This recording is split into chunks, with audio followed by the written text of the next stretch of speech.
Welcome to Bishop's Waltham, a historic market town set in the rolling Hampshire countryside. This small town houses about 6,500 people and acts as a hub for the other villages and hamlets that it serves. According to manorial records, a high street existed here in 1332, and the town had a well-developed central structure by the 15th century, and many buildings in the small town centre can be dated back to this early period. Today, given the recent recession and general economic downturn, the High Street is doing all right. It has a low vacancy rate amongst its nearly 60 shops, and most are still run by independent traders. It even has a butcher, a baker, a greengrocer, and a fishmonger, something many high streets can only dream about. I was thinking of cooking some pork chops this evening for the wife, because it's my turn to cook, but I think it's a bit basic. Have you got any ideas of what else you could do with pork? Your bread boxes, you can pork chops with honey roast. You can also do pork steaks with applesauce. Cook the pork chop, put the applesauce on, under the grill, put the cheese on top, and then that will just melt all over. Lovely juicy. Doesn't dry out, doesn't do anything like it. A mandible calibre, you could even do that. Okay, well, I'll tell you what I'm saying something, so. We have spinach, feta and pine nuts, blacky ham, mushroom and cheddar, and we have some cheese and tomato. Is that all?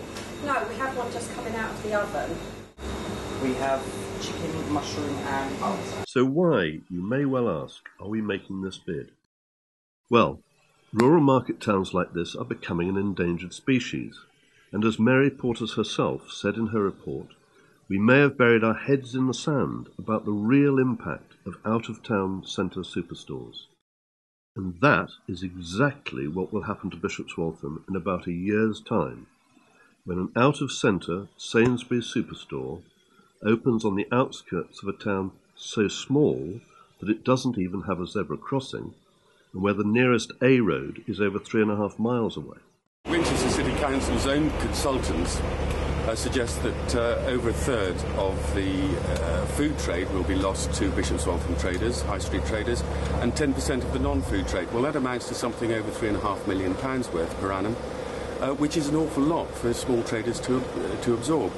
So we've now put together a town team who have agreed a joint vision. We want to sustain our existing high street by developing new markets, uses and businesses for it. And clearly we need to build a growing core of regular loyal users as well as new visitors, sufficient to ensure that we can sustain a wide range of independence within the town centre itself. The town team has already had a number of meetings and brainstorming sessions. We've also made sure that we've consulted the public, so far on 2 occasions, but with plans for more. We already have free parking for an hour, but there is much more to be done. I'm Alison Woods at Winchester City Council. Winchester City Council is a member of the Bishop's Waltham Town Team and gives its full support to the bid. Visitors simply love this pretty historic market town and its high street made up of friendly and varied shops. George Hollingbury, our local MP, was told by a visitor that Bishop's Waltham had the finest high street in the entire country. Bishop's Waltham is an ideal entry point to the South Downs National Park, with plenty of opportunities for outdoor rural activities such as walking, cycling and even horse riding. In fact, if our bid is successful, we'd like to improve the cycling facilities in Bishop's Waltham. If the weather isn't kind, visitors can simply grab a hot chocolate in one of the many excellent coffee shops. We shouldn't underestimate the value of the high street to local shoppers. Locals will still visit when they can't afford to put petrol in their cars and when it snows. Bishop's Waltham lies at the edge of the new South Downs National Park, but clearly can't compete with the big access towns like Brighton and Winchester. But what we can do is appeal to cyclists, many of whom already visit town, and walkers as well. So we want to work with the new park authority to link our local routes to theirs, so that people visiting the park will use Bishop's Waltham as an access point. And our greatest asset is a hidden treasure, truly part of hidden Britain, for behind these walls lies the ruins of the magnificent palace of Bishop's Waltham and its grounds. Bishop's Waltham Palace is only one of 7 ancient monuments in the county of Hampshire and lies only 50 metres from St George's Square. The palace played host to Henry V, amongst others, en route to Southampton in France, prior to Agincourt and the siege of Honfleur. Unfortunately, it became a ruin thanks to the forces of Oliver Cromwell, whose army collected upon Battery Hill, just a few yards behind us, during the English Civil War. Tourism plays a vital role in the prosperity of market towns, according to Visit England and the Association of Market Towns. And it is felt that this valuable asset is part of the history and heritage of Bishop's Waltham and needs to be improved and promoted to help sustain its viability, vitality and prosperity. There is so much history here. To start, Richard the Lionheart stayed here, then Henry I, Henry V and Queen Elizabeth I. There's so much space here. We could have pop concerts, medieval pageants and fairs here. There is so much space which is not used. The Parish Council and the museum have been in talk with English Heritage to make a better use of this beautiful hidden treasure. There is so much more we can do with this beautiful site. However, things cost money and we need the resources to make really this site an asset for the village and for the town. Bishop's Waltham has a fantastic community spirit that we want to tap into. 52 volunteers worked for a year to get the Jubilee Street Party right, and guess what? It drew at least 2,000 people onto the High Street on the day. So what do we need to do to secure loyal users and invite more visitors? We want more on-street entertainment to make the High Street attractive, more markets, including new and different ones like vintage cars and old-fashioned motorcycles, all to attract new people. We want to introduce a loyalty card, something that rewards people for coming back into the town centre.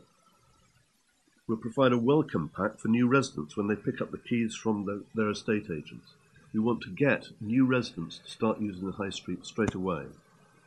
We're already doing a really big study into both local food outlets and their local food suppliers, and that will allow us to come up with all sorts of fact-based ideas to promote local produce in our own local outlets. Then there's a creche on Saturday mornings that would really help young mums. And above all, we need a really great website to reach out to the widest possible public to attract them to the town. So we need to bring all these ideas together within the bigger picture of sustaining Bishop's Waltham. We need to coordinate the activities of the traders, voluntary organisations, the parish council and other authorities. What we need is a town centre administrator who's independent and trusted, but who has the enthusiasm and the commitment, and above all, the time to work for the town team to secure the funding that we need and to make things happen. We believe that this Bishop's Waltham bid provides a quite specific pilot study of a rural market town with a successful high street that may confront a serious threat from a nearby alternative shopping destination. It would be a case study on building resilience and sustainability rather than revival. If this proves to be the case, valuable lessons applicable widely across the country could be learnt. Bishop's Waltham is a really unique place, and I've grown up here.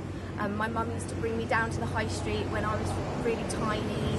I remember going to all the shops and things like that, and hopefully one day I want to bring up my own family here, and I want to be able to give them the same experience that I did with the unique community and that sense of community spirit. So I just hope that we can keep this high street alive and let future generations have the same brilliant experiences that I've had.